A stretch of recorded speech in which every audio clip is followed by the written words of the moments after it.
Cool. Welcome, ladies and gentlemen, to Series 2 of the AntonioTalks talk show. I'm here today with a fantastic guest. We're going to offer you guys some really good surprises today. And also, I'm really excited to find out about this guest's journey, because we've obviously communicated, over the past couple of years, and from, you've been through your own trials and tribulations. I can't wait to hear about that, and also for you to share that with, obviously, the audience. So I'm with Stephen Dowd, ladies and gentlemen. We are in our new office now, Stephen. What do you think of it? Yeah, it's nice. It's proper startup land, little tiny community. It's great. I know, I hate startups. I hate myself because I'm a startup. Anyway, really great to have you on the show, Stephen. I think, as always, what we do on these shows is we like to give people the opportunity, first of all, to share their story with who they are and obviously the audience. So tell us about yourself. So, open question. My name's Stephen Dowd.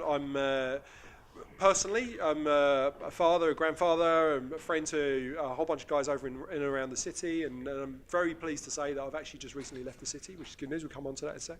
But also, more recently, I suppose I've been more widely known through social media because of a particular injury that I sustained. Yeah. And that's where you and I first came into touch a couple of years ago. Absolutely. So the story behind that is that I was cycling to work, as everybody does in and around, well, not everybody, but a lot of people in and around the city. I unfortunately hit a barrier and I fell on my head and I broke my neck, and I was paralysed from the neck down. I can't believe that. I know, that's crazy. Like, what? So can we just step back for a second? So you were cycling to work. What happened that morning? I was actually, just prior to that, I'd been speaking to one of the guys in my team, and he'd convinced me to get involved with Ride London, which is the 100-mile cycle in and around London, out into the Surrey Hills. And I'm not a cyclist. I mean, I did BMX as a kid, but it wasn't anything that I was particularly into. But I said, right, okay, let's get involved. We're up for a challenge. Just give it a go. And I did what every self-respecting boy did, and went out and bought the most expensive carbon bike I could find, and matching Lycra, more Lycra than was really reasonable, and ended up taking my trip to and from work. It's about a 10-mile commute here and there. And after about 4 or 5 sessions, that's when I suffered this injury. Went into a barrier that I didn't see. It was 6:30 in the morning, badly lit area, and unfortunately changed my world then. So what do you remember about it all? Obviously everything actually. So really? I was totally conscious. Yeah, I never lost conscious throughout the whole thing. So wear a helmet, boys and girls. It's a good idea. Mine would have been a brain injury otherwise, and that would have just totally changed the world for me. Was there any pain? Well, no, because a little bit, in as much as I'd bashed my cheek, but below the neck, I had no sensation whatsoever instantly. So, there was no pain. There was a little bit of pain on my face where I hit the floor, so I reached up to to hold my face, kind of go, ow, and nothing happened. Wow. Because obviously I had no arms, no legs, nothing in between. Literally from the middle of my neck down, which is an area called C3-4, you've got 7 bones in your neck. Right. And between the 3rd bone and the 4th bone is where I dislocated my neck, and that's where I suffered a spinal cord injury. So from there down, instantly I lost everything. Wow, that's giving me goosebumps. Yeah, that's crazy, isn't it? I couldn't imagine. So you're there. You're I suppose on the floor. What's going on? What's happening? And what were you thinking? What were you thinking in your head? Sorry, if you don't want to answer these questions, it's absolutely Oh no, more than happy to. No, I think it's important to actually, because a lot of people don't know enough about spinal cord injury, and so off the back of that, it's a perfect opportunity to kind of spread the word. But I was lying on the floor. In my mind, it felt like I was like a javelin in the floor at 45 degrees. So it felt like that was the last time my body remembers any kind of sensation. So I literally was just jutting out the floor as far as I was concerned. Very weird sensation, like I'm floating. But in reality, I was crumpled on the floor, my arms out to the side, my bum in the air, and looking very unseemly, really. So I was found, luckily, by the same guy that was on my team. It was yards from his house, and he came out to see where I was, and there I was on the floor. So no one was around at the time. So it was 6:30 in the morning. So, and it was down by literally on the banks of the Thames. So it was like away from the main roads and that sort of stuff. I was very lucky in as much as a couple of runners had been nearby, and they came over and immediately come running over thinking they'd found a dead body, and because I was just not moving at all. But at that point, luckily enough, I was still conscious. I was able to have a conversation with them. But that was really weird, because as you'd expect, it's not something that you've ever planned for. It's not something that you've ever kind of put together or practiced what you do in that situation. And if you'd have asked me beforehand, how would you be? I said I'd have freaked the shit out in that situation. And actually, from my point of view, I could feel that rising, but I thought to myself, actually, that's not going to help me in any way. That kind of panic is not going to work. So I had to just put a lid on it. I had to just kind of calm myself down, take a deep breath, which is ironic because the level of where my injury is, actually my lungs should have stopped working, and I should have literally just gradually got darker until that was my last breath. But it didn't happen that way. Wow. I was able to breathe. I was able to speak, although it had affected my vocal cords quite a lot. So I was only loosely speaking, and I was able to tell them what happened, what I expected had happened. Because I'm quite lucky. I've got a human biology degree, so I knew a bit about the body. Yeah, because obviously your sports science background, right? Yeah, so exactly. Yeah, before I went into the city, I was a sports injuries therapist, so I had an understanding of the body and what might have happened. And I was able to say to them, I think this is what happened. I need you, one, to phone my wife. This is her name. This is her phone number. I need you to tell her this has happened, but don't tell her this. The other person, I say, I need you to phone the ambulance. I need you to tell them that so I do need you to tell them back to that. Like, what was your thoughts on, like, obviously, telling your wife, like, obviously that you knew what would happen, but what do you think was going through her head when she found out about this? Well, I later found out, because obviously I was whisked off to hospital, but in speaking to her, she had a missed phone call and a voicemail that was left. So she picked it up by voicemail that Steve's had an injury, he's fallen on his face, he thinks he's damaged his neck, and he's off to hospital. Wow. So you can imagine from her point of view, the world just kind of stops. Yeah, of course. You go into coping mode, and she flew down to the hospital to come see how I was. But luckily enough, Dan, who's the guy that I mentioned that found me, he'd also been very good at speaking to her to say, come along, this is what's happened, Steve's had an accident, he'll be fine, he's in the right hands, all the stuff you want to hear. So actually she kind of relaxed a bit, finished a cup of tea and then came down. So that was kind of took the panic out of it for her. Absolutely, which is important, I guess, when because it's easy to panic, isn't it, in those situations, and I think it doesn't really help anyone. So when we spoke before, you were saying that actually, what was the likelihood of you actually, because you're walking around, you're walking up the stairs, which is great, it's beautiful to see. Do you know what I mean? But what was the likelihood of that happening? Did they say that there's a chance that you may never walk again? Yeah, I mean that was the outcome in reality. I mean most people that suffer a spinal cord injury, there are two types. If I just briefly talk about spinal cord injury, there are two types. You have one what's called a complete spinal cord injury, so that's when you sever your spinal cord. And below the level of injury at that point, the chances of you get anything back are slim to none with the technology that we have today. There's lots of technology that's been looked at to try and repair spinal cords and try and get people's mobility back. But at the moment, as it stands, it's still very much experimental. And if you've got that level of injury or that type of injury, a complete spinal cord severance, then the chances of getting stuff back is slim to none. The other type, is what I had, is what's called an incomplete injury, and that's where you crush and stretch or otherwise damage your spinal cord, but it doesn't sever the cord. So I had that injury. The chances of me recovering from that injury is a lot better, but still very slim. So when I was lying in A&E, I was spoken to by the physicians there, and they said, look, we don't know what you're going to get back. You may get nothing back. You may get something back, but we just don't know. But your level of injury is so devastating that we're not going to make it worse. We have an opportunity for you to get involved in this experimental clinical trial, which I later found out was a trial funded by a group called Wings for Life. They're a charity that specialises in spinal cord injury research. How many people had gone through it before? I was one of 50. Wow. So this is brand new. It was all about reducing the pressure in the area. So with that spinal cord injury, you have the impact damage, but it's not just the impact damage that causes the loss of sensation. It's what happens after that. So when you have like you'd imagine, a bruise on your face, the bruise moves up and down within your spinal cord, but it's in such a confined, under pressure area.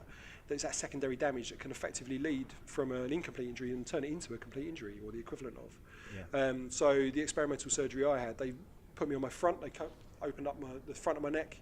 They took the vertebral disc out of the front to reduce that pressure because that had shot backwards into my spinal cord and squashed it that way. They then flipped me over. They opened up the back of my neck, realigned my vertebral bones, my neck bones, and then performed this experimental surgery, which is all about pressure and removing pressure, reducing pressure in the area. How long was the operation? About 5 hours in total. Wow. So yeah. Was there any risk to this? Like, was there any risk? Obviously, it was. What was the risk? Yeah, absolutely. I mean, unfortunately, a lot of people end up with spinal cord injuries going through even just basic surgery in and around your spinal cord because it can be so easy to cause damage to those areas. Yeah. I had such a devastating injury that actually I had nothing to lose. Because as far as I was concerned, my wife and I had this conversation, and we said that if my options Now, I want to caveat this actually. Many people live very good, wholesome lives with severe disability. Yeah. Because you have a severe disability or you're paralysed, well, I'm what's called tetraplegic, so I'm affected in all 4 limbs. Other people are far worse than I am, and they live great lives. However, that wasn't the choice for me. So my wife and I said, that if I'm not going to get any better, I don't want this for you. You don't want this for me. I don't want this for me.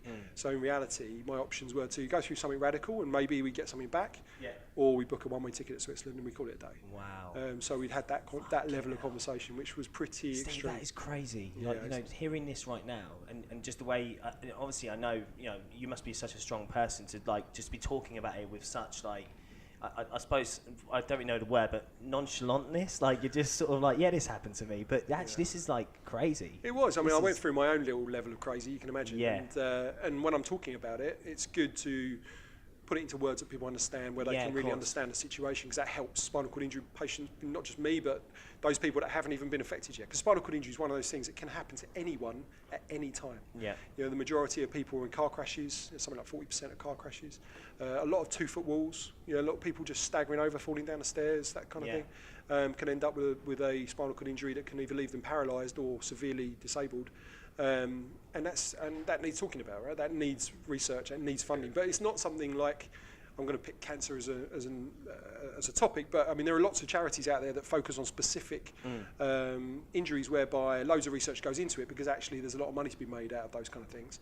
There isn't really any money to be made out of curing spinal cord injury, so it's only firms like Wings for Life and others that are actually funding research, clinical trials and experimental research to look for a cure for spinal cord injury, not just put people in better wheelchairs or adapt their houses or whatever, but actually cure spinal cord injury. So you can say, I used to have a spinal cord injury, as opposed to, I have a spinal cord injury and my life is screwed up to varying degrees as it is today. Absolutely. So we're at this stage of, you know, you go through the operation, and then what? So after the operation, what happened? Like, what was the time between obviously injury and operation?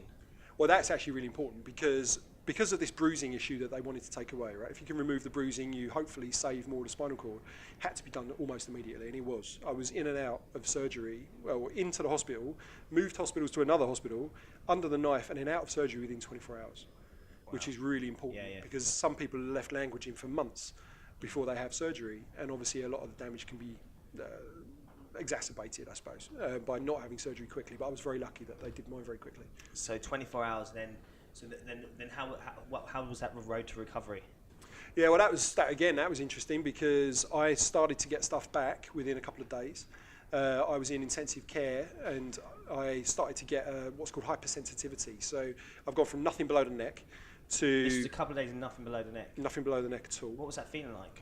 Oh yeah, that's a scary place. Incapacitating, right? So it's like... That's a scary place because I wasn't a brain injury, right? And that's one of the real sick, unfortunate things about spinal cord injury is that you're totally compos mentis, right? You are you. You've got all the same thought processes, all the same understanding that you had before, which maybe people with brain injuries might not have.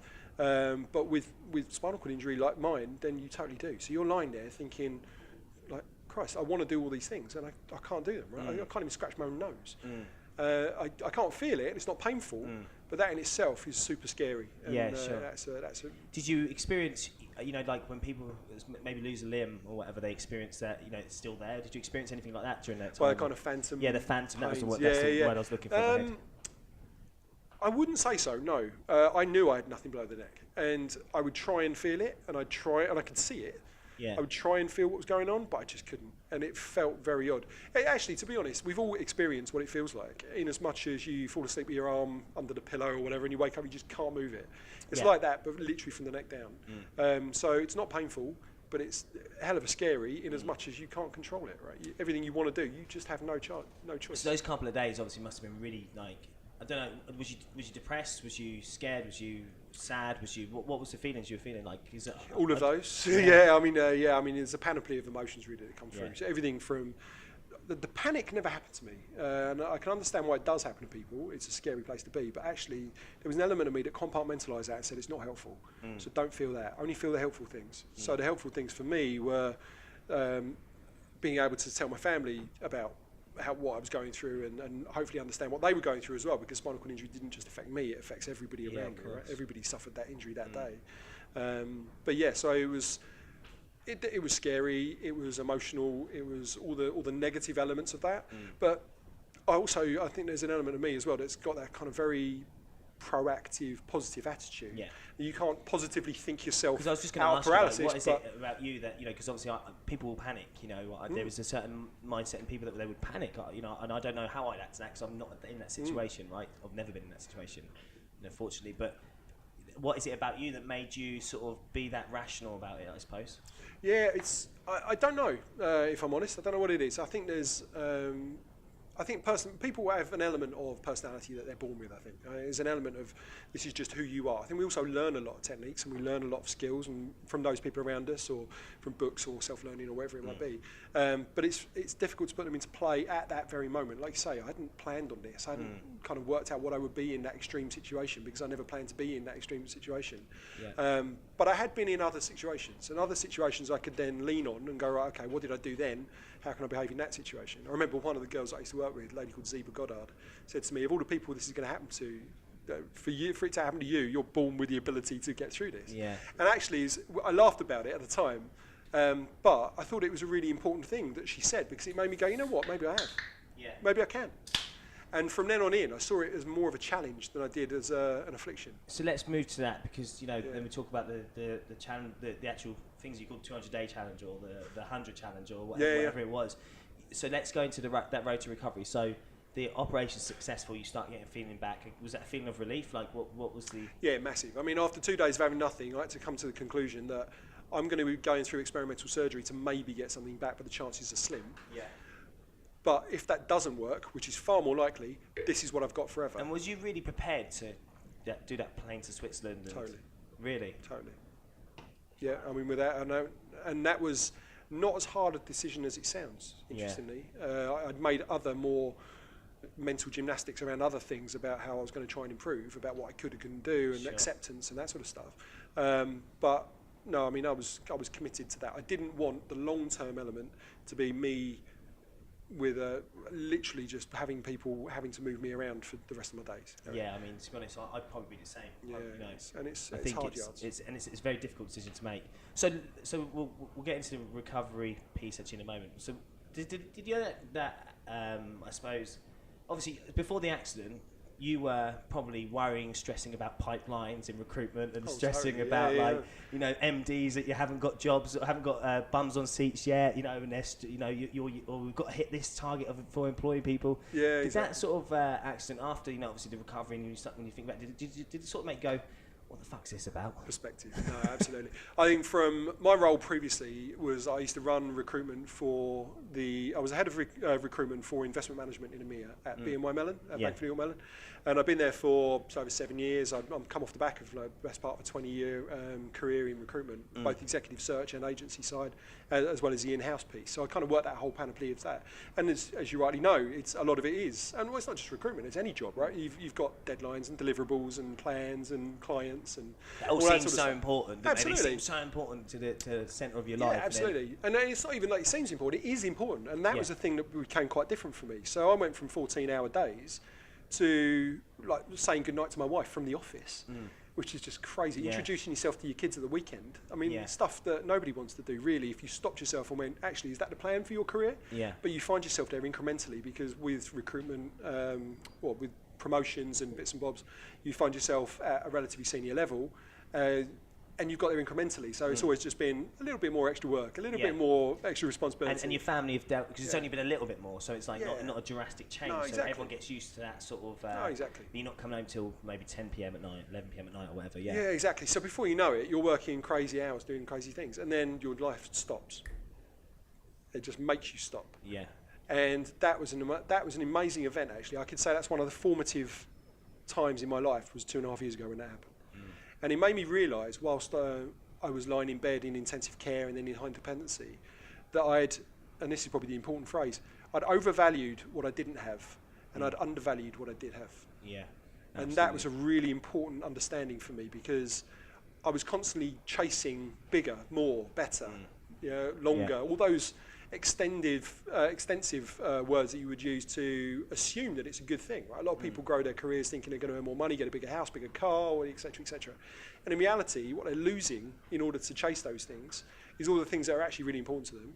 And those things that they're chasing, they often never get there, because as soon as they are, they need a bigger car, a bigger house, a bigger job. Yeah, absolutely. So you're constantly on that kind of slippery slope. And unfortunately, most of, I'm going to say the city, because that's where I worked, but I'm sure this is true in all sorts of industries, pharmaceuticals, aeronautics, whatever it might be. I mean, big business, corporates, that's going to be a challenge for those guys. And that certainly was for me to stop and go, hold on a minute, that was my wake-up call. So now I don't undervalue those things. They are very much front and centre. So what was the shift, obviously, apart from, overvaluing, or kind of transforming from undervaluing, but what was the shift, say, when you were recovered and you went back to BNY, did you feel like you was as motivated? Well, I never went back to BNY Mellon. So after my injury, my life changed on a dime. Right? And just there and then it stopped, and we had to go into a different mode. BNY Mellon were absolutely fantastic as a company. The people of BNY Mellon are amazing, and they really rallied around. And literally, my boss flew over the next day from America. Amazing. She was there in my hospital ward, like within 24 hours. Her boss came over from New York. Her peers and senior peers came over from New York. At one point, I had like over 20 people in a waiting room waiting to come and see me, which makes you feel really important. Actually, it's great. But Did you put a suit on? Yeah, if only. Get my best gown out. Yeah, exactly. Just about enough time to tidy my bits away before people start coming onto the ward. Just a clean one, do you know what I mean? But that was really important actually for me, because it showed that there was a lot of love out there, and there was a lot of people that really did care about it, and so that was important. Yeah. And it wasn't just BNY Mellon; there were friends and family and all that sort of stuff together. And people often ask me about what was the magic formula around making recovery, or being able to be in the right position to make recovery. And I would class all of those as absolutely essential in my case. So for me, having the experimental surgery gave me the platform that I needed to then push forwards. Yeah. It gave me the opportunity biochemically and all that sort of stuff, and structurally, to be able to push forwards. But equally, I don't think it could have been done without the love and support of friends and family, and the proper nutrition, proper hydration, and a good dose of bloody-minded determinism that this was all going to happen to me, and I'm going to beat this. Yeah. Which never left me actually. From day one, I was like, right, I'm going to beat this. Yeah, because one of the things that stood out, because we had a call a couple of years ago, do you remember? And one of the things that stood out about you was that you said exactly that. You're not going to accept this. Like, you're not going to accept this, and I think actually that was must have been quite close to the time when we had that call. I don't know, maybe it was a couple months later. Yeah, it would have been. Yeah. Yeah. So. I was in hospital for 4 months. And to hear you, continuing on this, which is it's amazing. So did you feel like the challenges were part of that recovery? Oh, massively, yeah. I mean, as far as I was concerned. So just give a bit of context for the people out there who don't know what the challenges are. So what you created. Well, I mean, the challenges are. Oh, sorry, I see what you mean. Yeah. Before we get there, the challenges for me were I'm lying in a hospital bed and I can't move. Oh. So the smallest challenge was, what can I move? And it was a twitch of my left thumb. Do you remember it? I do. I remember it. And I thought it was a spasm. I looked at it and went, oh, okay, hold on. Let's see if I can do that again. And I tried and it worked. How long was you sitting there? About 4 hours. Really? I mean, that was just me lying there going, move something. This is crazy, isn't it? This is just nuts. And if it was at the time. I mean, at the time, I'm a bit OCD and a bit kind of bloody-minded about it. But I was like, if someone's going to move something, it's going to be me. If this is going to happen to anyone, and I'm going to overcome this, it's going to be me. It has to be me. I've got a wife and I've got kids and I've got a granddaughter that need me. So off the back of that, this has to work. And so I twitched my left thumb for the first time, and then gradually every day, something came back. Every day something just got a little bit better. Only tiny movements, like I twitched my toe, or I remember when my arse came online. I remember going, oh, hold on, there we go. I didn't think my arse into gear, but it happened. And you're like, oh, hello. And off the back of that, it's like little bits would just come back every day. And that happened for 90 days. Wow. And I know it happened for 90 days because every time we had a little win, and that's what it was all about little wins. Every time we had a little win, we celebrated like it was Christmas. We had people whooping and cheering. When I twitched my thumb for the first time, my wife literally bought a bottle of champagne. Wow. So, there was a lot of mini win celebration stuff. And that happened for 90 days because on day 91, nothing much happened. Right. And I know nothing much happened because we celebrated that day that we'd had 90 straight days of wins. Yeah. So that in itself was a celebration that nothing had happened because it showed us what had been happening. Those celebrations, were they ways of, I guess, were they coping mechanisms? Yeah, they are. Yeah. I mean, I think if I lean that back into my working environment, I think we used to have so many mini wins that got lost, that nobody celebrated or commented on because they weren't part of the bigger picture. Yeah. They are all part of the bigger picture. And if you sit down and map it out, everyone knows that you don't go from 1% to 100% in one hit. That doesn't happen. Never. You only go from 99% to 100%. That has to be how it works mathematically. Yeah. But people forget that, and particularly in business. When I was managing my own staff, I was very much around the idea of celebrating mini wins. Yeah. When I'm managing upwards, with my clients, making sure that they know that I know that they're doing well, because not enough people will tell them that. I think the correlations you're making to I mean, we're guilty of it here. Like we forget all the great things we're doing because we're constantly looking to push forward, and I think that is that time to sit and. But do you think that what's that about? Like, what is that about in corporate, in business, in startups? It's everywhere.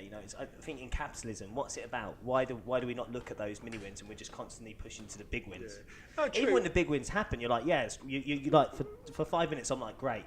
Then I'm like, what's next? Well, that steps back to what we were just saying, is we overvalue what we don't have. Yeah. So all of a sudden we've done the big win, but it's not special anymore because we own it. We've done it, we've achieved it. So you put it on the file, you may be celebrated with a beer, a round of beers, and everyone goes, hey, and then back to Wednesday. Now move forwards again, right? Now we've got a new big goal. Yeah. And those things are important. You have to carry on having big goals. You can't just celebrate and rest on your laurels forever, because that's how businesses die, right? Everybody's moving forwards. If you're not, then you're technically moving backwards. But I think we're very caught up in what's important for us, as opposed to what's important for us, which is the wider community. And I think that wider community piece, from an ethical standpoint, from an experience standpoint, has got to be really important. You move together as a team. There's a lot, particularly in big business, in my experiences, there's a lot of people, particularly in middle management level, which I don't blame the individuals, I blame the management structures often, that they end up with so much pressure, but they're also quite scared that if they promote people below them, they might end up above them, and there's some sort of hierarchy, status bullshit that gets involved there. And then the hiring process as well. We've had countless times where I speak to middle managers who would like to do something a bit different. In fact, I've read one of your posts about if you've not hired someone and you've interviewed 20 candidates, you're too picky. I think that happens all the time. Not that I don't think you should have high standards, I really do. I think you should. Absolutely have high standards. Absolutely. But out of 20 people, there's got to be one person who hit the mark, because you're interviewing them for a reason, right? Yeah, absolutely. Out of 20 people, there has to be at least one. Yeah, you don't. I mean, unfortunately, so many people interview to say no, as opposed to interview to say yeah. Yeah, exactly. Default to no, and I think there's a geezer called Joe Burridge. Do you know Joe Burridge? No. He's one of these sort of recruitment speakers, and I remember going to watch. Well, I was on the panel with him, and he was saying that the majority of us default to no. Yeah. We're always like, like when someone will come up and say, "Oh, can you do this?" You're like, "No." Rather than yes, or rather than let's see. Do you know what I mean? No, I can't do that. Yeah. When a manager will come, can we do this? You're like, no. Yeah. Because it impacts your day. Do you know what I'm saying? Well, a lot of it's management of expectation as well. So you find yourself saying no because even if you might, you don't want to have the preset understanding that you will. So you say no, and then maybe I can over-deliver. And it's just crazy because stuff gets stalled and stagnant, and things don't move forward properly in that way. Now, don't get me wrong, I'm a big believer in moving forwards quickly and failing quickly, because that's where your learning curve is. Right? I'm forever saying to my granddaughters, there's no such thing as failure, it's only feedback. Yeah. Do it, see it, break it, and then if it works, keep it, move forwards. If it doesn't work, then get rid of it. I'm very Darwinian about it like that. Yeah, well, that's it. And I think that, in a startup like us, we have to be like that. We have to be like, just quickly fail as fast as you can, and just make those mistakes, because I think a mistake is only something that a mistake is only a mistake if you don't learn from it, right? So if you learn from it and you don't do it again, it's great. It's really good. It's actually probably good. So it's probably a good thing. So I'm excited for you to announce something shortly, but let's talk about that. We're still going through to road to recovery. We come off the paralysis piece, but I'm taking your journey from that point to now, and it's crazy. I mean, I can't even describe it. It's awful. Yeah. Far more scary than any of the paralysis stuff that I had on, because that was, you couldn't get away from it, right? You close your eyes and you're just there. So with my eyes closed, I opened my right eye and I leaned across to my wife and I looked at her and I said, "It's 200 days from now." And she said, "It's December the 22nd. Why is that?" I went, "Give me Christmas Day and I'll be back to normal."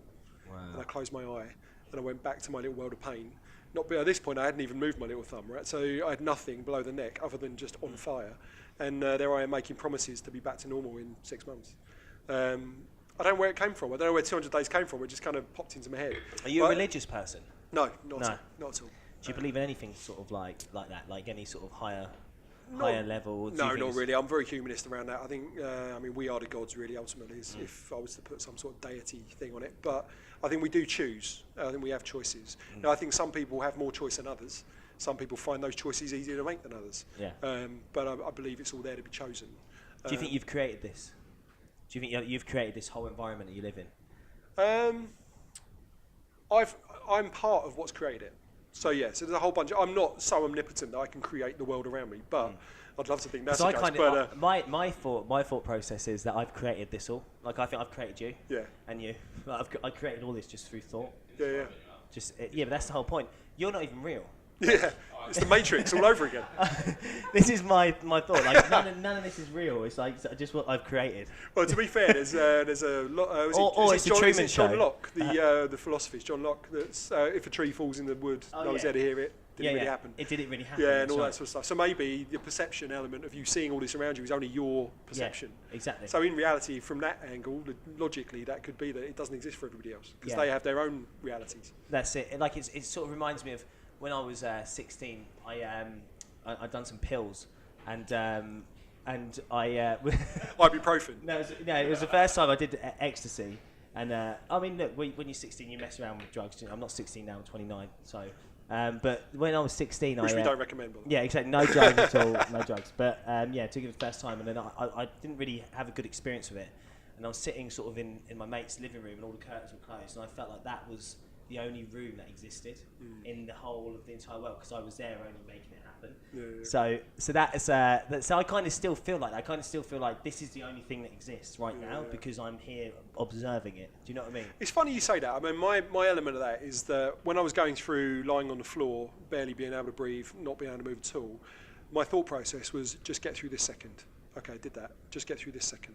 Okay, I did that. And I was living second by second. In that present moment. Yeah, exactly. So I wasn't thinking about what I'd done 6 months ago. I wasn't thinking about what I'm going to do in 5 minutes from now. I was just getting through second by second. And actually, I used that as my motivation as I moved forward. So I had this promise to Helen I was going to, in 200 days, I was going to get up on my feet again. And I was also living day by day. Just interrupting because it's just like so fascinating. I've just got so many questions, and I don't think the show, the length of the show is going to really do it justice. How much was Helen's support such an important thing for you? Oh, massive. Really? Absolutely massive. I mean, there's the actual physical support, and someone needs to brush my teeth. You know, someone needs to feed me. Yeah. All those just basics. Emotional support. Yeah. But the emotional element of it was that she was a real rock. It's interesting as well because even in that moment, she could be my rock where I needed it to be. But actually, there were a lot of times where I had to be her rock, despite being the one in the hospital bed and not being able to move. Yeah. There's an element that you have to step up emotionally as well. Right, yeah. To be able to support those around you and give them an understanding of what you're going through so that they can feel okay that you're there. And your grandchild must have been 6 at the time? She was 6, yeah. That was awful because we've had a really tactile relationship. Yeah. You know, she's all over me. She calls me Pops, right? Yeah. So she'd be like, every time she'd walk in, she'd be, Pops, run over and get a big hug, and she'd be draped all over me. It was fab. And I loved that relationship we had. As soon as the injury happened, she wouldn't dare come near me. Bless. And it was only, she didn't have the words for it.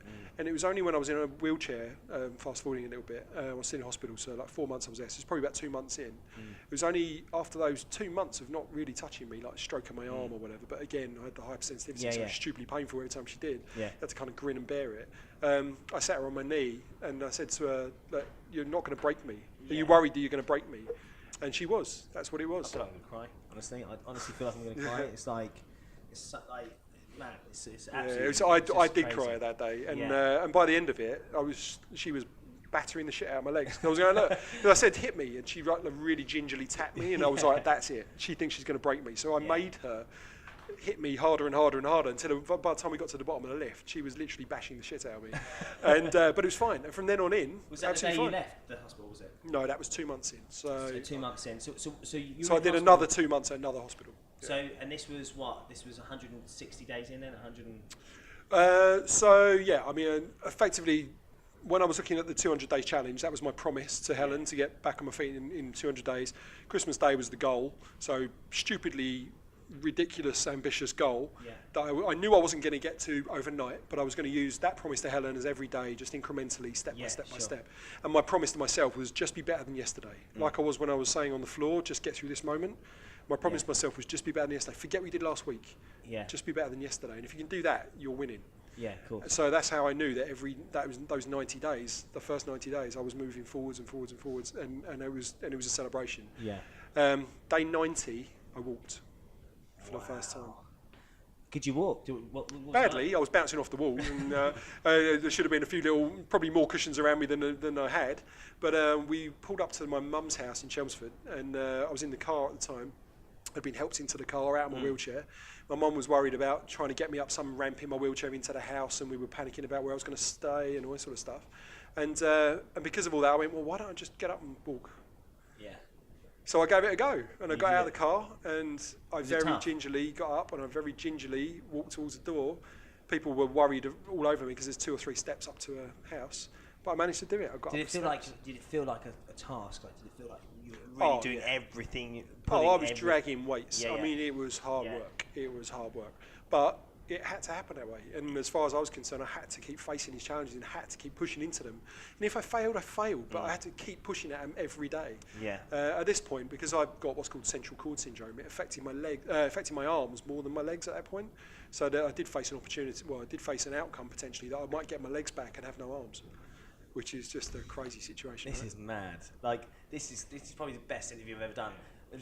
Just purely because of I think the surrealness. Like, it feels like it just doesn't feel real. Do you know what I mean? Because like, looking at you, walking up, you're just walking around. Like, Yeah, you're so, normal bloke so now, do you know what I mean? yeah, exactly. I mean, the difference is you didn't see me on day one, Yeah. and now you see me today, and that's what I was saying earlier. You effectively, I have gone from 0 to 100% in your eyes as the interviewer, right? Yeah. But on a daily basis, on an hourly, minutely basis, you're living your life, like benchmark to benchmark. Yeah. As people do in business, right? They live their life day to day. They don't live their life 6 months at a time. And that's the not what thing, happens. actually. That's a good point. So, like, you look at, and we'll just jump out of this for a second and just jump into sort of like more of the sort of business and the people's perceptions point of view. If you look at like businesses, or you look at successful people, or people who are influencers, or whatever this is, a lot of people think that, they've just gotten there. Like, they haven't seen that journey from, from those that 89 to 90%, or whatever you the analogy you want to use. So I think like what really spurs people on to get to that 100%? Like, what really, from your point of view, obviously, was it your family? Was it just for yourself? What was it for? Like, in my situation, as I say, what was your why? Yeah, no, I understand. In my situation, it was all of those things. So, like I say, the right intervention at the right time, the right nutrition and hydration, the right nursing staff, the right support from friends and family and colleagues and all of that. The hope, actually, that's an important point. My bloody minded determinism. But hope is a currency. I guarantee hope. Without hope, you are a poor person. So to give that some context, when I was lying in intensive care, so I'm probably just 2 or 3 days after injury, I'm starting to get stuff back. Yeah. And my surgeon, a guy called Professor Marios Papadopoulos, at St George's. Tongueful, isn't it? Yeah, he really is. He's literally, if I don't believe in a God, he's my God, right? So he turned up at the end of my bed and said, "What can you do?" So I showed him my little twitchy thumb, or like not a lot, basically. And he looked at me and went, "Yeah, you walk again." And then poof, was gone. I was, Jesus, you can't just drop that bomb and run away. I need some sort of context to that. Smoke. And I said, it literally, it was like it hadn't happened. He came in, he made some huge statement and then just disappeared. And That's fantastic. I was talking to the nurses afterwards, and I was saying, well, he thinks it can happen. And they're rolling their eyes going, I wish you wouldn't do that. Because obviously in their mind, they're managing my expectations for what's more likely to happen. But he just dropped this bombshell, but in doing so, gave me hope. Yeah. And that hope was enough to go, you know what, I'm a grown-up. I know it might not happen. I Yeah. know it probably won't happen. Yeah. But you think it will, and that's what I'm going to Did you think about that every day, that statement of him saying that So every from then single on day? in, I never questioned I wouldn't walk again. Yeah. I just went, right, this is the option. So when you walked into your house, or your mum's house in Chelmsford, what was I bet your mum was like? There's a short video of it. I'll send it to you. Yeah, please do. Yeah, I'd yeah. love to. Can you send it so we can put it on the show? Yeah, we'll put this. So what we're going to do is we're going to watch the video of Stephen walking for the first time.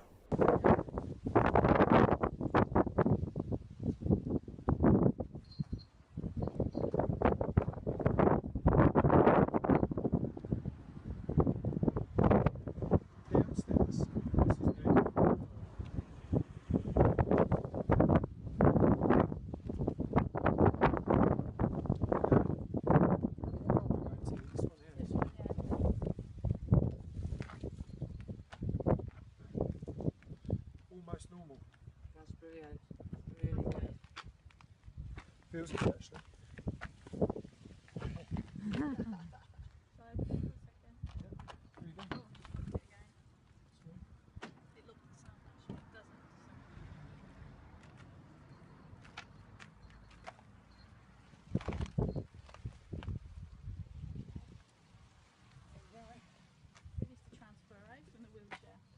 That is pretty brilliant. What wheelchair? Well done, you. Let's go get some lunch. That's great. Yeah. Okay, I haven't seen it yet, but Yeah, I that was well done, Steve. Let's give him a round of applause. It's fucking amazing. Thank you. But yeah, it was pretty amazing, and then and it just kind of went from there. So did you feel like a little bit? So you're saying about we are our own gods. Did you feel like a bit of like you? Like, I can do. I'm God. Yeah, it's funny because I'm for somebody who had such a distinct lack of power, motor power, like physical power, I felt that I was making stuff happen. And if I hadn't have turned up that day, that morning, to do that thing that I was like pushing myself to do, I could have turned my face to the wall. And I can totally understand when people do in that situation. Yeah, absolutely. And I met many people that did. I met people with lesser injuries than me that turned their face to the wall and they're out. You know, they've just decided that that's not for them. And unfortunately, there is a correlation between that fighting spirit and recovery. Now, you can't wish it better. That's not going to happen. There are physical limits around what can and can't happen. But with that positive mindset, with that rehabilitative mindset, with that hope, the currency that we spoke about, with that hope behind you, it gets you up every day. It gets you out every day. How do you think this applies to people's like life? Like, you know, I kind of feel like, you know, you as your colleague said, probably this was not the best thing to happen to you, but you were the best person to deal with something like this, right? How do you feel? How do you think that this can apply to someone's like professional career or them trying to achieve and just whatever they want? Like, do you think there's a good correlation there? Well, there is. I mean, ultimately, you don't have to break your neck to learn lessons from people that have broken their neck and recovered, right? So, from my point of view, I would, if I were now to step back into corporate life, which I don't suppose I will, but if I was in and around that, or even just advising people, and I do some public speaking actually, and I go from not being interested so much in inspiration. I don't want people just to go, wow, great story. I'm more interested in motivation. I want someone to say, okay, great story. How does that apply to me? What can I do differently? How can I make a small change that affects me or someone else that will then improve that person's life or my life? And that's what I'm really interested in. But I think you can't have motivation without inspiration. I think you've got to go that journey. Yeah, absolutely. But from my point of view, I think it's all about goal setting for me. You know, one of the biggest things for me is set ridiculous goals. Know that they're ridiculous goals, but totally believe they're achievable, but make them really ambitious. But your day-to-day is little wins. Your day-to-day is be better than yesterday. And for me, and I talk about this all the time now, better than yesterday is like a mantra for me. So I wake up in the morning and I think about what I was doing yesterday and how have I improved my day today. I don't need to improve my entire life. I just need to improve my day. Yeah, so absolutely. I think, and that's the thing. I think people do want to get from 0 to 100% very fast, and the journey really is. I mean, you wouldn't wish your journey on anyone, right? No, not at all. But do you feel like there was value in that journey? Yeah, there was. I mean, there's valuable lessons to be learned. Like, you're utterly right. I don't suppose anyone with a spinal cord injury, no matter how good their life is now, wants a spinal cord injury, right? I guarantee any of them would give that back. But there are lessons to be learned, and if there are lessons to be learned from difficult situations, then they should be shared, right? As far as I'm concerned, if I can make someone else's life better as a result of it, then yeah, it's kind of worth it. It's bloody awful, and I can't change it anyway, so why not turn it into a positive and really use that to positively affect other people, which is why I ended up coming up with the 200 Days Challenge. That put me back on my feet. Christmas Day, I've got another short video I can send to you of me walking the turkey. So let's just watch that video now. So we're just going to watch the video of Christmas Day. I can't bring it in. This is Steve. Smoked turkey. Steve bringing in his smoked turkey. Christmas 2016. 200 day goal. You did say, Steve. You did say. Woo! Check it out. Yay! Look at that. Oh, well done, Steve.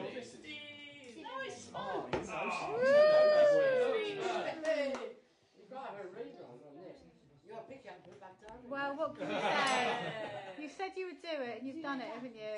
200 days. Yeah. That's the one. You rocked it, Steve. Well done. Team Steve. Well done. Hashtag Team Steve. Well done, Steve. Woo!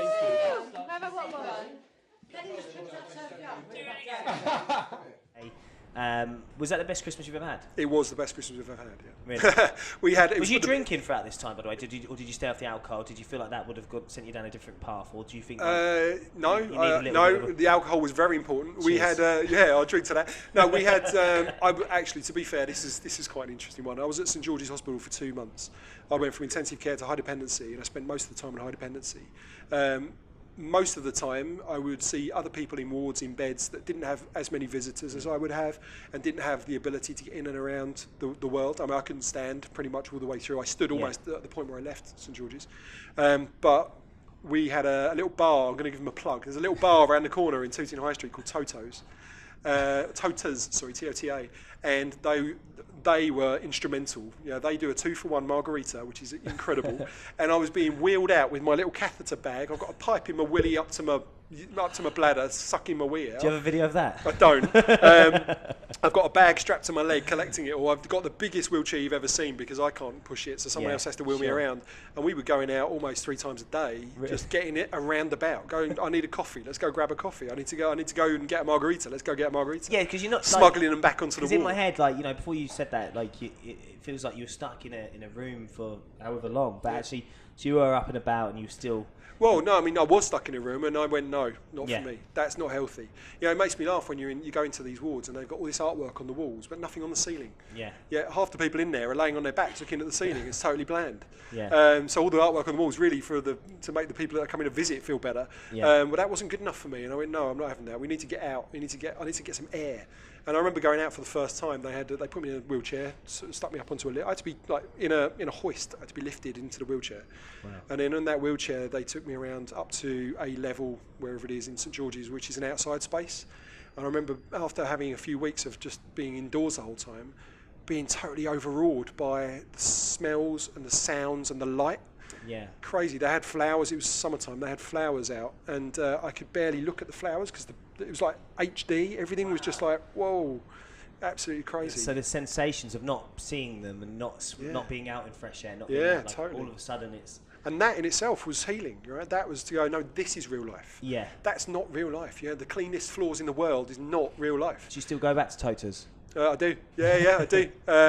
We go back there a lot because they were part of my journey, and of course. And it's a nice place to be. And actually, whilst hospital for me started out as a horrible place to be, it turned very quickly into a nice place to be because of the staff, and they themselves were crucial. I had a night staff, whatever you call them, like a medical assistant type person, I suppose, like a nurse's assistant. She would do the nights. And her name was Omo. She was from Nigeria, and oh my gosh, she was my guardian angel. Really? We'd be up till 3, 4, 5 in the morning, and she'd spend extra time with me. Do you think working on stuff, just on mental stuff? Yeah. Do you think there's a lot of fear in sort of the NHS being removed from obviously or being reduced, I suppose. Does that anger you? Does that how do you feel about that? Yeah, I mean, the NHS should be the proudest thing in our country. Under the Conservative government, sadly, it's just been raped and pillaged, and it's been awful.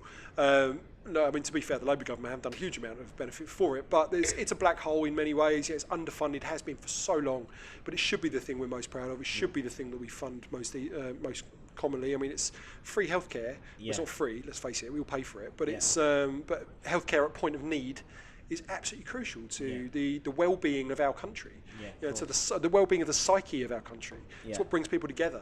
And when they're in their most needy position, to have someone scoop you off the street if you get run over is important. You go across the States and they scoop off your Visa card before they scoop you. It's like it's the NHS is the epitome of humanity, isn't it? Like it's how we should be. To, just helping each other. And I don't think when you were saying earlier around, you had 20 people in the waiting room and whatnot.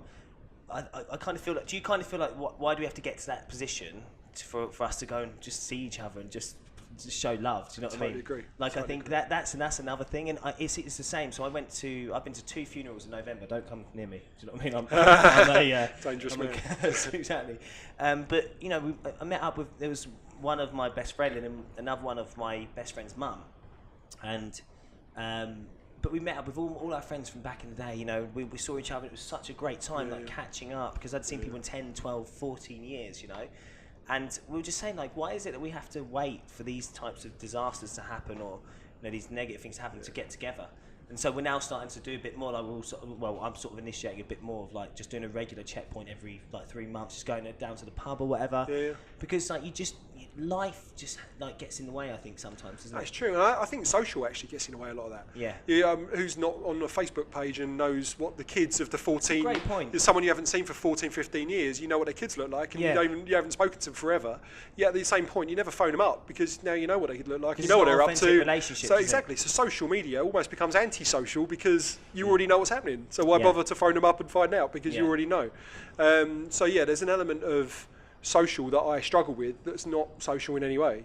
It's not human. It's almost more geared towards the curated life that you want people to see and not your actual life, where you actually want people to just come and give you a hug or tell you you're being an idiot. I tell you that actually, and I think I agree with you. And then I don't know if you've been on Reddit much. Yeah, a little bit. Yeah. So Reddit, stop it. There's a thing called Reddit Gone Wild. It's basically let's not go down that route.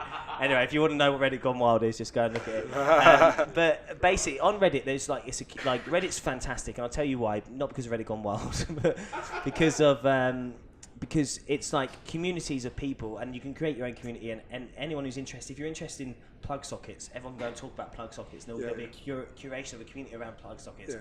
But there's this one Reddit, and I actually regularly go onto it, and it's just need a friend.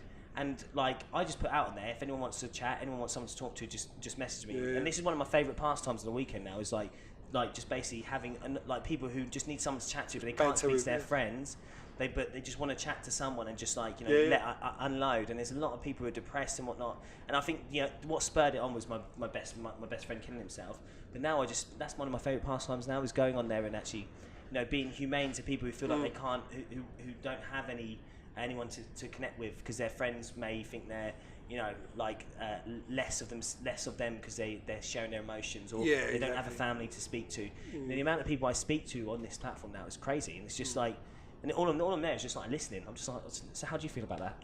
I think it's laudable. I think everybody needs a shoulder to cry on or a conversation that's maybe confidential, or someone who's, if you think about like the white coat stuff, you can talk to a doctor about your innermost dirty secrets because they're never going to tell anyone and it's totally away from you, but you never do that with your family or your friends or whatever. Not that that's right. I think maybe there should be more of an element of that and make stuff, particularly around mental health, which is such a big issue right now. It's been a big issue for a long time, but it's now a very visible issue. And I think having someone to speak to is really important. And if that person isn't your best mate, then that's not a bad place to be either, because the conversation's different, right? And actually it's better because there's no inhibitions, like you're not trying to impress, it's just some random person. So exactly. Same way therapy works, right? You go and see a therapist because you don't know them, not because they're your mate. Exactly. So let's get into it. So you've got an announcement to make. Yeah, kind of coming out today actually, which is great, in the best way for me. So I've done 20 years in recruitment, as I mentioned, best part of, and the last 7 of those have been in large corporate environment from an in-house point of view. 20 years in recruitment, well done. Thank you. It's been interesting times, and but I made a lot of friends, a lot of contacts, and I mean it's been good. And at the moment we're excitingly going through the launch of a tech startup, which I've never done before. This is brand new for me. But me and 3 other friends, so 4 co-founders over the last couple of months or so, have got very serious about a business that we're going to be launching, which is a platform servicing the gig economy specifically, and it's creating an opportunity for people. It's an app. It's creating a platform where people that work in the gig economy can directly communicate with people that look to hire in the gig economy. Now, the gig economy itself, I don't know if you know much about the gig economy, but there are good points and bad points. I mean, the word gig somehow, somewhere became a swear word actually, but it predates any kind of employment contracts for the longest time. However, from a ripe for disruption point of view, we're also going to be doing away with CVs. Anything written in Latin, as far as I'm concerned, needs kicking out the window and kicking into shape. So it's going to be done through video software, safely, securely, where people can get paid within 24 hours of working in a mutually double-rated system, a bit like you would see on an Airbnb or an eBay or something. It gives people the opportunity that want to get into that environment in an ethical way, so good jobs for good people, and put the power more so with the people that work in the gig economy, or give more power to them than they currently have in a lot of roles. But also give quality assurances to the people that are hiring in that space, that they know that the guys are going to turn up for work and they're properly vetted and they've got that good stuff behind them. So. And what's the name of the company? It's called Giggle, Gigl. Yeah, so Amazing. getgiggle.com will be the website. It's still very much in beta at the moment, so Sure. it's not been launched properly yet, but it's going to come out on Android initially, and then hopefully 4 or 5 weeks later we'll have the iOS version out there. And When be you playing launch with it? that. Hopefully in the space of the next week or two. So yeah, it's Amazing, brand new. fantastic. Congratulations. Everyone give a round of applause for that, guys. Thank you. So, Cheers, buddy. Cheers to you. No, congratulations. Really pleased. And that. So I suppose doing a startup or embarking on a startup, do you feel like, because a lot of people are fearful going and starting their entrepreneurial journey, and starting that, going away from something so, comfortable in like which is a normal job, which is working for someone. So do you feel like your, past 3 years have made it like, actually, it's not that bad. I'm good. If I could do that, I could do fucking anything. Yeah, I mean, it's not the first time I've had a startup. Yeah. So I ran a sports injuries business when I was studying at university. When I did my human biology degree, I was running a business on the side, so I was able to do that. I built and ran a poker tuition school that I ran in the city in a private members club called 8 Club over in Cornhill, and did that for a few years. So that was great, and that was alongside my full-time job as a recruiter, working on an executive search. So I've had a few sort of entrepreneurial businesses. I ran my own search firm at one point. So that's been good, and I know I can do that. I didn't have the internal experience, which is why I chose to go in-house, because I thought there was a bit of my recruitment kind of CV, as it were, that was missing, or experiences that were missing, which I think you can only get by just putting yourself in a situation and seeing how it runs. I mean, I took a massive pay cut to do that, but off the back of it, it gave me some fantastic experiences, which I was able to then use later, and I still use today. So I'm glad that that's it. But being in a high-tech environment where technology, tech startups, platform-driven businesses are very important right now, what with the advent of the increasing benefits of artificial intelligence and very clever matching software and algorithms, all of which fall into the Giggle brand, then that's going to give us a really exciting time. I mean, literally, it's moved from my dining room table and nachos and Pringles and Haribo to up to my shed now. Actually, we've promoted ourselves, so I've got a shed probably about half as big as this office. So we've got a table in there for 4 people. How big is that shed? 6 meters by 4 meters. It's pretty good. It's a sizable one, but it's like an old summer house. So we've converted, and so it's awesome now. We've got a little blue plaque on the front door that says this is where it all started, and we're preempting they'll go to big things. Absolutely. But again, like we were saying earlier, big goals, little steps. Yeah. So we're going to take over the world. Of course we are. Every startup's going to take over the world. We're no different. But off the back of that, we know where we're going to be focused. We're going to focus on London initially. We're not quite sure where the product is going to be telling us that it needs to be positioned. Probably hospitality and events, I would imagine, initially. But the product will tell us as that works. And we'll see where the traction is, and then we'll move forward from there. I think absolutely. When I started the product, it was very different to where it is right now, and that's purely because we're just constantly refining and looking at use cases and looking at, well, where is this needed most within the industry that we serve, or within the sort of types of clients that we serve. But ultimately, I think that's it. You need to let the product go where it needs to go. Oh, totally. Just follow that. I mean, you've got to have a healthy dose of ego to get up and put yourself out there in the first place. But your ego can't be so large. I don't know. I don't have an ego. I mean, that's not what I've heard. But but the ego itself, you need it to be out there. But equally, you can't have it so large that it actually interferes with direction. Right? Absolutely. Ultimately, if you're wrong, you've got to be wrong, and then you've got to learn from where you're wrong. That's one of our phrases here at Recruiters is "Don't be fancy." It's up there. Look, don't be fancy. Yeah. And that's the key thing that we live, like, it's regularly said every single day, like, don't be fancy, like, let's not be fancy about it. And the whole point is do what works, and don't let your sort of what you think is going to work get into the way of what actually works. Although I learned this concept recently around, because I've always known about minimum viable products. So you build your wireframe, you get it out there as early as possible. Have you ever read the book by, I think he's called Eric Ries? Lean Startup. Yeah. Which is great, and it really worked well then. I won an award, actually. Listen to me. I won an event when I was at Oxford, Cambridge University. BNY Mellon sponsored the boat race. So we were invited along to like a startup weekend at Cambridge Judge Business School. And I turned up thinking I was going to eat the pizza, drink the beer, and kind of be the face of BNY Mellon for the day, and got kind of enrolled into a startup team. And over the course of this startup weekend, I think we had 72 hours to come up with a concept, build out a business, and then pitch that business Dragon's Den style to a selection of people, one of which was the guy that invented Raspberry Pi. So some real sort of big names, and we won it. We won the event. It was really, really fun. And they talk about Eric Ries and Lean Startup in that environment. And I think that's really important, particularly when it was written. I think absolutely MVPs are crucial. Although I come up with this concept recently, well, I didn't come up with it, I learned about this concept recently called minimum lovable product. And I think actually that's where we are today.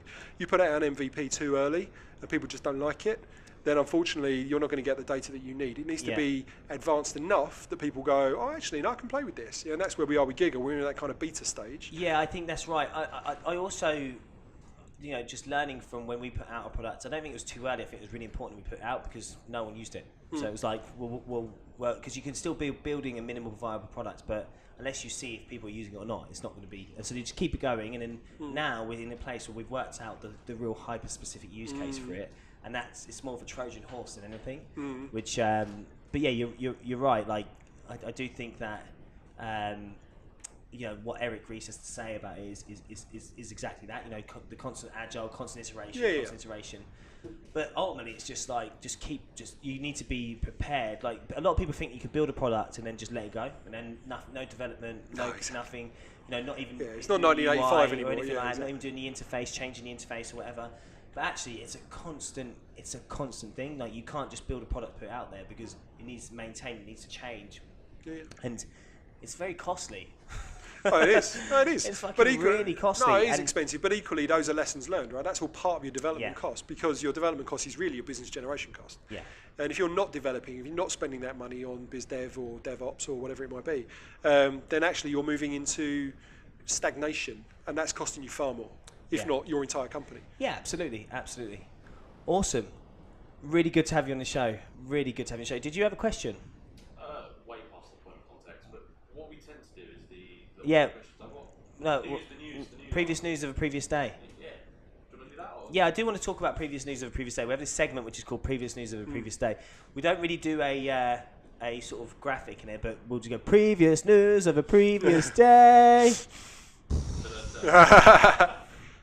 Okay, so I want to talk. I love it. I want to. Well, no, I mean we could. We've got a motion designer over there. You should do exactly that because that would be amazing. But I think that's the best thing to have. Yeah, totally. Jamie, what I'm going to do is isolate that little song bit I just did there, and if you can create something with that, that'd be great. Cut you out and put a background in. No, just have me like moving in and out, like just like in like Daily Mash style. Yeah, exactly. Okay, previous news of previous day. So what this segment is basically talking about news that happened maybe yesterday, maybe 2 weeks ago, maybe even 4 years ago. Well, actually, I can talk about 100% challenge for that, can't I? Cause, no, it's got to be news that's in headlines. Oh, news in the headlines, right? Okay. Headlines. So let's talk about Theresa May and Brexit. Oh, do we? Yeah, I think we have to talk about this. I think this is really important. Like, do you think? I mean, I admire Theresa May because she's just getting a load of shit, and like, I don't agree with Brexit, but I just think she's getting a load of shit, and she's just like, fuck it. Yeah, she's like, yeah, I'm here. I'm still here. I'm not leaving. I'm not fucking leaving. Yeah. What do you think about Theresa May? The exact opposite of that. Yeah. Yeah, no, I don't. I think Theresa May has done her time, and unfortunately, what I don't agree with is total intransigence. So I think, we were just talking about earlier, if you're constantly testing the market to see what it is and what it wants and what it doesn't want, to take a stock line and just go, no, this is what we were going to do 6 months ago, 5 months ago, whatever, and that's how we're going to push it forwards without actually coming back and asking questions around, is this still the right thing? I think it's wrong. I think it's wrong in business. I think it's wrong in politics. I think it's wrong in life. So yeah, Theresa May's she's not on my Christmas card list. No, absolutely. She's not on mine either, but you have to admire the fact that, there is some sort of sternness in her that she's like, you got to admire that headstrongness. Like, you just have to admire it. Like, I mean, the amount of digs she gets, and that's not nice for anyone, is it? Like, everyone hates her. Yeah, no, I totally. I disagree. I don't want her in power. I don't like her myself. Yeah. I'm just saying there is something like, it's just like, Theresa, come on, girl. Sort it out, will you? Yeah, totally. We're looking at band memes, aren't we? So what do you think about Brexit? Every most economists are saying that no matter what option now is, we're going to suffer in terms of the pound. But what do you think? What's your thoughts? Well, in terms of the FX rate, I would agree with that. But what's your thoughts in general? Like, I think it's unfortunate in as much as, did we take a vote in the country and did we get a particular result? Yes. Do most of the country still agree that that's the right result, or where we're going to go to without having any kind of vote on that? Is that okay? No, I don't. I think that's wrong. I think we should be bringing it back, in as much as. Do you think the people were lied to? Oh, I totally do. Yeah, I mean, well, I think Nigel Farage and all them. Like. yeah, I think it's almost proven, right? I mean, there's loads of stats out there that show what was being promised isn't what was being delivered, or there's a lot of hollow promises out there. Hence, why the whole hollow Brexit thing has come about. So do you know? Like, let's take this. I'm going to put you in a difficult situation right now. So let's take. So these people who were lied to. Do you think that there was a lot of information going around at the time from the people who wanted to remain, were saying that the people that wanted to leave were uneducated. Do you think do you think there's merit in that then, if they were lied to and they believed the lies?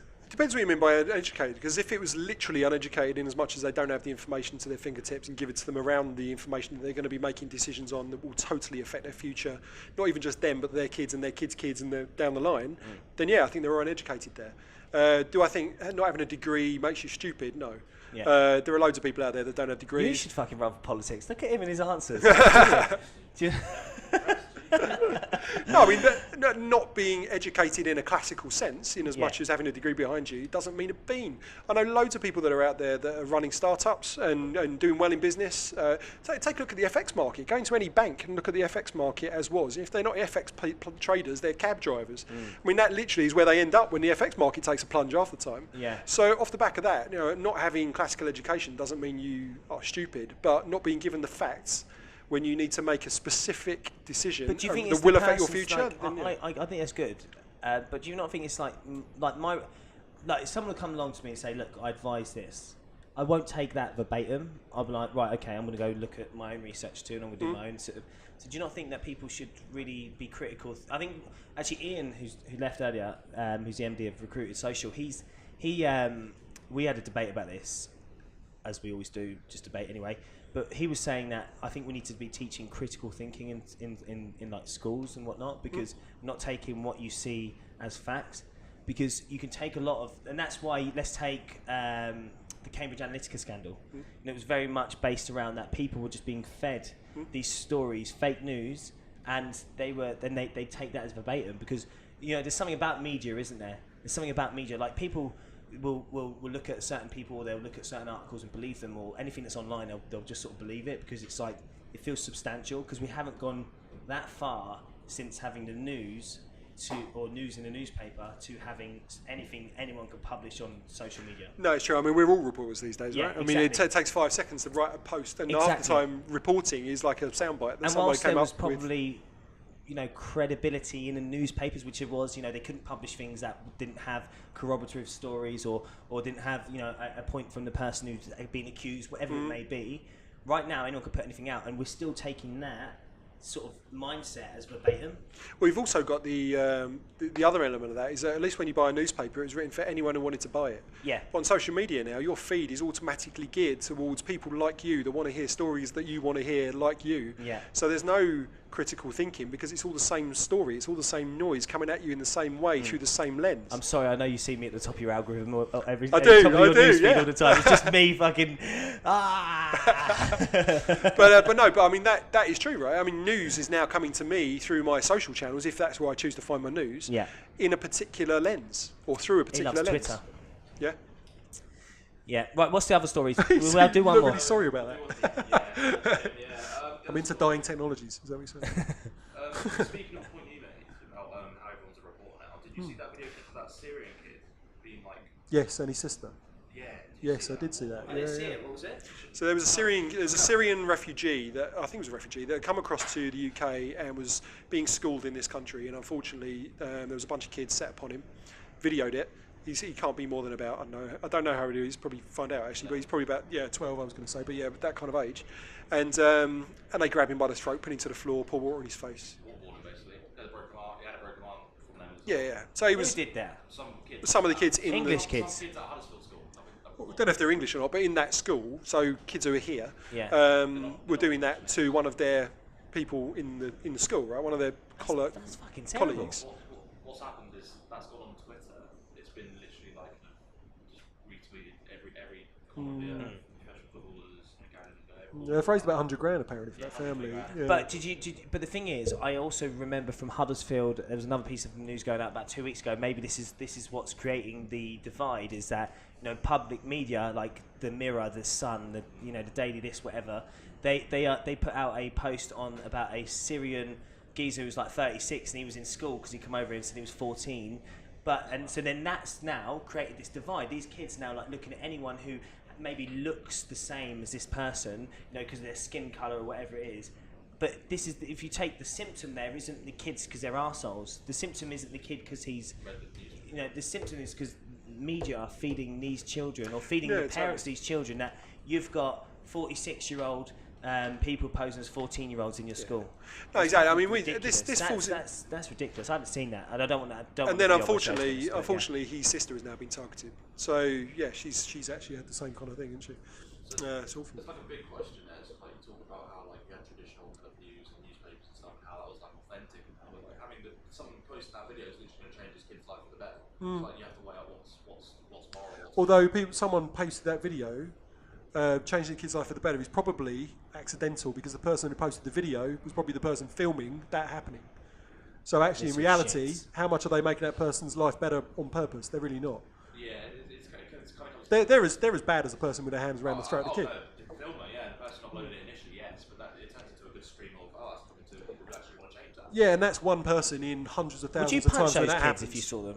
Oh, well, I wouldn't punch a kid, no. I just think it's just like. No, why are they doing that sort of stuff? Do you know what I mean? I think that's the bigger question. I think ultimately they were being reprimanded, the kids were being reprimanded, but actually I think it's the parents. Yeah, absolutely. I think we're all a product of our environment ultimately. 100. We all learn.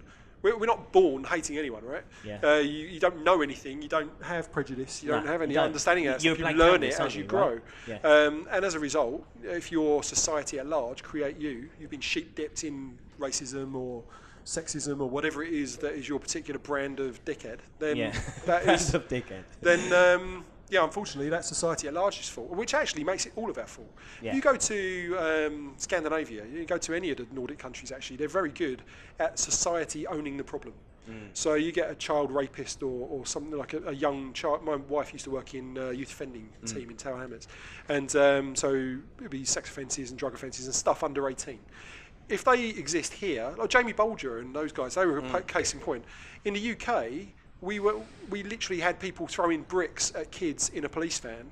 Yeah. Whereas you take that over to the north, like demonising the kids. Now, what they did was wrong, but they're kids. That we owned them, we made them, we taught them. You go to the Nordics and they totally own it as a society. It's all their fault. They're all sorry about that thing that happened and that child that was affected that situation. I mean, but then there's a deeper sort of. I mean that's really lovely, but there's a deeper thing, which is like, do you think people are inherently evil or not? Like, do you think that some people can be just inherently evil? Do you know what I mean? Yeah, it's interesting. I think there's that whole kind of Rousseau philosophy, like the kind of happy Tarzan swinging through the trees. Are we that guy, or do we behave ourselves because we fear retribution? But in the reality, if there were no laws, would we all be out nicking each other's lunch? I don't know. Honestly, I don't know. I don't know. I think there are some people that are. I'd imagine, like any of these things, there's going to be a nature-nurture thing. I think there's probably half and half, right? It'll exist in certain cases and it won't in others. Absolutely, but some people can have chemical imbalances too, True. My wife always refers to people being mad, bad or sad in her world, in the youth offending space. Most are just sad, the vast majority. Very few are mad. As a result of like schizophrenia or, I'm picking one particular thing, but like a psychological condition. But very, very few are bad, inherently bad. Yeah. But unfortunately, they end up on the front paper of the news of the world or wherever it was at the time. Yeah. And that feeds into some of this uneducated populace that don't have all the facts. And when I say that, they don't look at it in a critical analysis way and understand where this stuff comes from. And they focus on this one issue being indicative of a much broader issue, which isn't always. Absolutely. So on that note, really good to have you on the show. How have you found being on the show? Yeah, great fun. Yeah, really good fun. So it's basically just a pub conversation, isn't it? It is, I love it. That's exactly what it is. Actually do the next one in the pub. Yeah, that is a good idea. Well, yeah, but then... I've seen a few podcasts like that. It's actually very entertaining. Well, I think we should do it here, but actually just to make it a bit more of a pub. A bit more pubby. You should get a bar in the corner. Just get an old man in the corner just drinking Guinness. Mike? I'll do that. Okay, no, really good to have you on the show. Thank you very much for like being so open with us. Also, no, like it's like your story is phenomenal, and I still can't get over it. And I think, but there, I think also the fact that you're so candid and also like I know obviously this is the wrong word, nonchalant about it. Like I think you're opening that conversation to other people to feel that way too, which is great. Yeah, I think ultimately it comes down to pragmatism, because you have to be that way in order to move forwards. It comes down to some level of acceptance. Now, I wasn't going to accept that I'm disabled, because that's not. I consider myself, even today, I consider myself an injured person who's recovering. So there's still things I can't do. I still have significant issues. Some days I can't get out of bed. Yeah. Today's a good day, so that's good. But I might have had to phone you this morning and gone, sorry, Antonio, I can't make it because I just can't get out of bed. But when you're having good days, that's great, and they should be spoken about. When you're having bad days, that's also important, and people should know about that, because that's doing a disservice to those people that aren't having such great days. But I think there's a lot that's possible. I mean, we didn't touch on it overly, but with the 100% challenge, I got back on that very same bike that I fell off of, and I cycled 100 miles in less than 6 hours. Yeah. Which is just insane if you think about where I came from, having nothing below the neck to be able to push it forward. Same bike as well, which is amazing. That was important for me. That to me is like such a fuck you to like you know anything that any trials and tribulations that come up. Yeah, exactly. It's amazing. Well done, man. So amazing to have you on the show. Thanks very much. Thank you.